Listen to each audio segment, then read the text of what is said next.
નમસ્કાર મિત્રો, સ્વાગત છે તમારું આપણી યુટ્યુબ ચેનલ ખબર અંતર ગુજરાતમાં। તો મિત્રો, દુનિયા અને ગુજરાતના તાજા મોટા અને સૌથી મહત્વપૂર્ણ સમાચાર જાણીએ તે પહેલાં તમે ચેનલમાં નવા હોય તો ચેનલને જરૂરથી સબસ્ક્રાઇબ કરીને વિડીયોને લાઇક કરી દેજો। સૌથી પહેલાં દોસ્તો આપણે વાત કરીએ તો રેડ લાઇટ એરિયાની વાત કરીએ તો જોરદાર વરસાદની આગાહી છે। તો આજે અમદાવાદ, આણંદ, ભરૂચ, સુરેન્દ્રનગર, ભાવનગર, બોટાદ, પોરબંદર, જૂનાગઢમાં મેઘતાંડવ જોવા મળી શકે છે। તો આ ઉપરાંત અરવલ્લી, દાહોદ, મહીસાગર, ડાંગ, નવસારી, વલસાડ, દમણ, પોરબંદર, જૂનાગઢ, અમરેલી, ભાવનગર, ગીર સોમનાથ અને દીવમાં પણ ભારેથી અતિભારે વરસાદ થવાની સંભાવના છે। તો ભારતમાં રાજ્યમાં એનડીઆરએફની ટીમ તૈનાત કરવામાં આવી દીધી છે। તો 7 દિવસ સુધી હજુ પણ અતિભારે વરસાદની આગાહી હવામાન વિભાગ દ્વારા આપવામાં આવી છે। તો દોસ્તો, બીજા સૌથી મોટા સમાચાર સામે આવ્યા છે કે નર્મદા ડેમની સપાટી 119.75 મીટરે પહોંચી છે।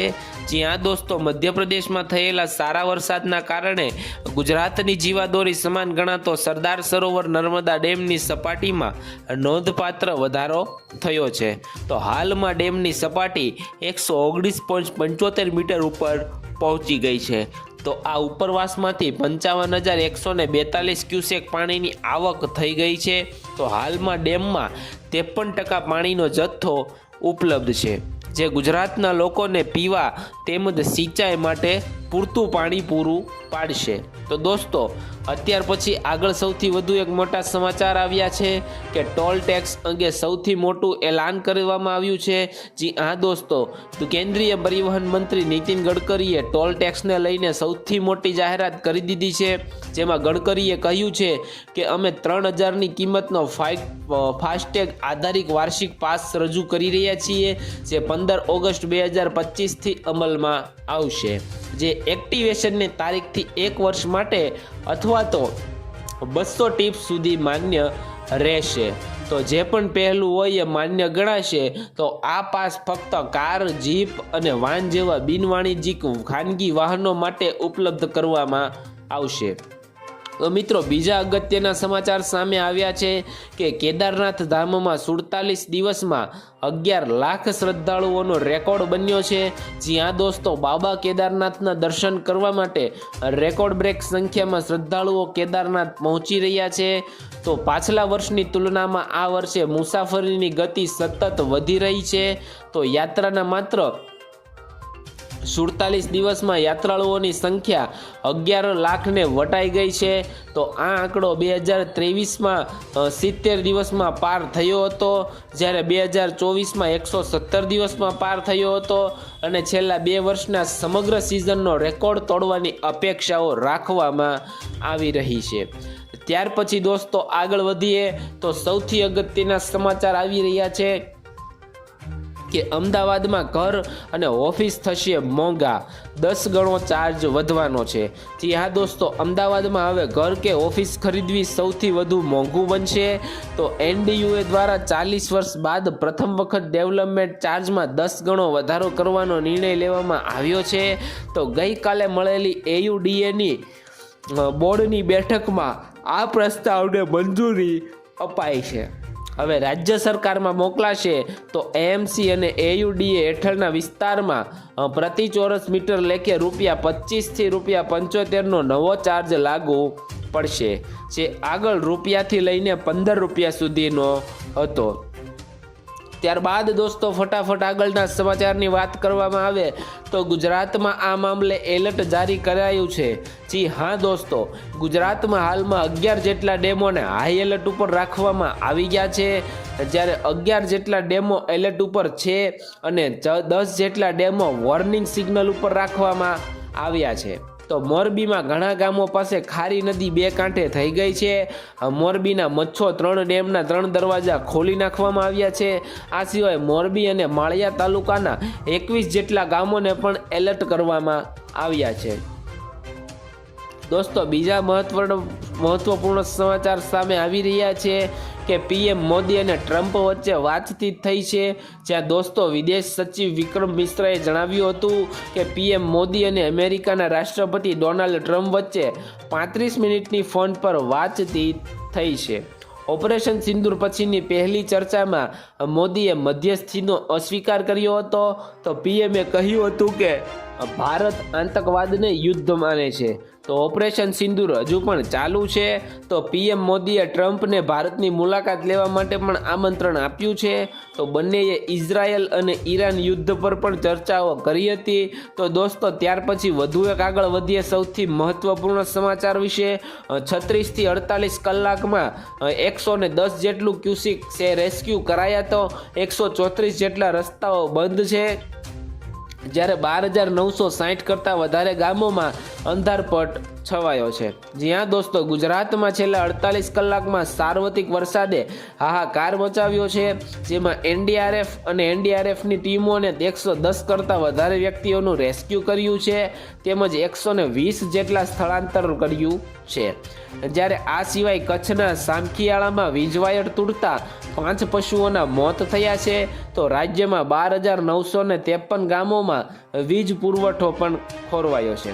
તો એક નેશનલ હાઈવે સહિતના કુલ 134 કરતાં વધારે માર્ગો ઉપર વાહન વ્યવહાર પણ ઠપ થયો છે. તો આગામી 21 જૂન સુધી માછીમારોને હજુ પણ દરિયો ન ખેડવાની સૂચના અપાઈ છે. ત્યાર પછી દોસ્તો આ સિવાયના બીજા સમાચારની વાત કરવામાં આવે તો માત્ર 2 દિવસમાં 95% ગુજરાત ચોમાસાથી તરબોળ થયું છે. જ્યાં દોસ્તો રાજ્યમાં ચોમાસું 10 માસથી ગતિની આગળ વધી રહ્યું છે. માત્ર 2 જ દિવસમાં 95% વિસ્તારને ચોમાસાએ કવર કરી લીધું છે. તો સોમવારે 251 પૈકીના 221 તાલુકામાં 14 ઇંચ સુધીનો વરસાદ નોંધાવે છે. જેમાં બોટાદના ગઢડામાં 15 ઇંચ, પાલીતાણામાં 13.5 ઇંચ વરસાદ પડ્યો છે. ત્યારે મંગળવારે પણ 12 કલાકમાં 78% વિસ્તારોમાં મેઘમહેર યથાવત રહી હતી. જેમાં બોટાદના બરવાળામાં સૌથી વધારે 8 ઇંચ જેટલો વરસાદ ખાબક્યો હતો. તો દોસ્તો બીજા સૌથી મોટા સમાચાર સામે આવી રહ્યા છે કે તહેરાનમાં લોકો ઘર છોડીને ભાગી રહ્યા છે. જ્યાં દોસ્તો ટ્રમ્પ કંઈક મોટું થવાના ઈશારા બાદ ઈરાન અને ઇઝરાયલ યુદ્ધે નવી જ ગતિ પકડી લીધી છે. તો ઈરાનની રાજધાની તહેરાનમાં અફરાતફરી મચી છે અને 1 કરોડની વસ્તી ધરાવતા શહેરના લોકો પોતાનું ઘર છોડીને સલામત સ્થળે ભાગી રહ્યા છે. તો આ રસ્તા ઉપર ભારે ટ્રાફિક જામ અને પેટ્રોલ પંપ ઉપર લાંબી કતારો જોવા મળી રહી છે. તો લોકો પોતાના ઘરોની છેલ્લી તસવીરો શેર કરી રહ્યા છે. તો ઇઝરાયેલી સેનાએ પણ ઉત્તરીય તહેરાનનો મોટો વિસ્તાર ખાલી કરવા માટે જણાવ્યું છે. તો દોસ્તો ત્યાર પછી આગળ વધુ સૌથી મોટા સમાચાર મળી રહ્યા છે કે હવે ટ્રમ્પ દવા ઉપર પણ ટેરિફ લગાડશે. જ્યાં દોસ્તો અમેરિકન રાષ્ટ્રપતિ ડોનાલ્ડ ટ્રમ્પના દાવાઓ ઉપરના ટેરિફ લગાવવાના નિર્ણયને કારણે ગઈકાલે અને પરમ દિવસે ભારતીય ફાર્મા કંપનીઓના શેરમાં 4% સુધીનો ઘટાડો થયો છે. તો આ ટ્રમ્પે કહ્યું કે તેઓ ટૂંક સમયમાં દવાઓની આયાત ઉપર ભારે ટેરિફ લગાવવાના છે. જ્યારે તેમના આ નિવેદન પછી નિફ્ટી ફાર્મા ઇન્ડેક્સ 2% ઘટીને 21,600ના સ્થળે પહોંચી ગયો છે. તો દોસ્તો બીજા સૌથી મોટા સમાચાર સામે આવી રહ્યા છે કે જંગનું એલાન થયું તો મિસાઇલો એટેક શરૂ થયા છે. જ્યાં દોસ્તો ઈરાને સત્તાવાર રીતે ઇઝરાયલ સામે યુદ્ધ જાહેર કર્યું છે. તો ઈરાનના સુપ્રીમ લીડર આયાતુલ્લા અલી સામે પણ ટ્વીટ ઉપર લખ્યું છે કે યુદ્ધ શરૂ થઈ ગયું છે. તો અમે આતંકવાદી યહૂદી શાસનને કડક જવાબ પણ આપીશું અને કોઈ પણ દયા નહીં બતાવીએ. તો આ ઘોષણા પછી ઈરાન ઇઝરાયલ ઉપર 25 મિસાઇલો પણ છોડી છે. તો છેલ્લા 5 દિવસથી બંને દેશો વચ્ચે હિંસક સંઘર્ષો ચાલી રહ્યા છે. ત્યાર પછી દોસ્તો આગળ વધુ એક સૌથી મોટા સમાચારની વાત કરીએ તો લાખો કેબ ડ્રાઈવરો માટે મોટી જાહેરાત કરવામાં આવી છે.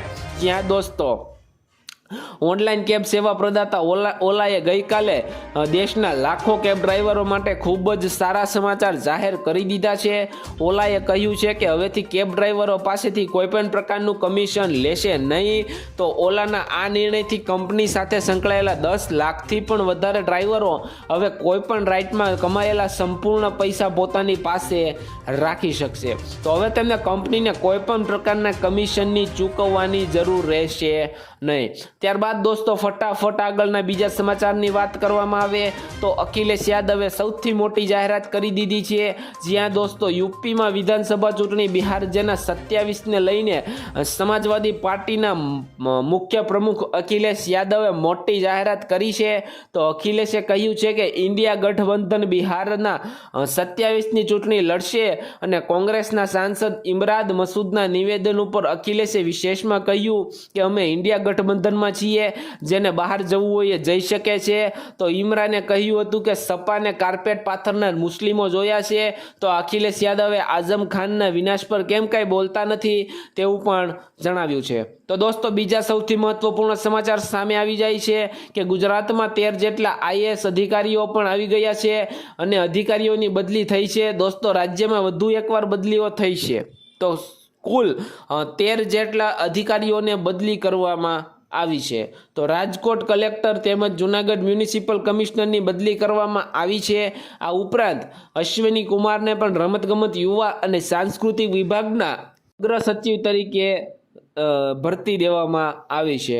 તો રાજકોટ કલેક્ટર પ્રભાવ જોશીની ગાંધીનગર બદલી થતાં તેમના સ્થાને જૂનાગઢના મ્યુનિસિપલ કમિશનર રહેલા ઓમપ્રકાશને મૂકવામાં આવ્યા છે. ત્યારબાદ દોસ્તો આગળના બીજા સમાચાર શેર માર્કેટ વિશે પણ મળ્યા છે. તો ઘટાડા સાથે શેર બજાર બંધ થયું, જ્યાં દોસ્તો ગઈકાલે ટ્રેન્ડિંગ સપ્તાહના બીજા દિવસે એટલે કે ગઈકાલે શેર બજારમાં ઘટાડા સાથે બંધ થયું. તો સેન્સેક્સમાં 138 પોઈન્ટના ઘટાડા સાથે 81,144 અંક ઉપર બંધ થયો. ત્યારે નિફ્ટીમાં પણ મામૂલી 42 પોઈન્ટ ઘટીને 24,812 અંક ઉપર બંધ થયો હતો, જેમાં સેન્સેક્સમાં 30 શેરોમાંથી 10 શેરોમાં તેજી અને 20 શેરોમાં ઘટાડો જોવા મળ્યો હતો, જ્યારે નિફ્ટી 50ના શેરોમાંથી 50 શેરોમાં તેજી અને 35 શેરોમાં ઘટાડો જોવા મળ્યો હતો. તો મળીશું નવા વિડીયોમાં નવી માહિતી સાથે, નવા સમાચાર સાથે. ચેનલમાં નવા હોય તો ચેનલને સબસ્ક્રાઇબ કરવાનું ભૂલતા નહીં, તેજી નવા અને તાજા સમાચાર તમને મળતા રહે. ધન્યવાદ.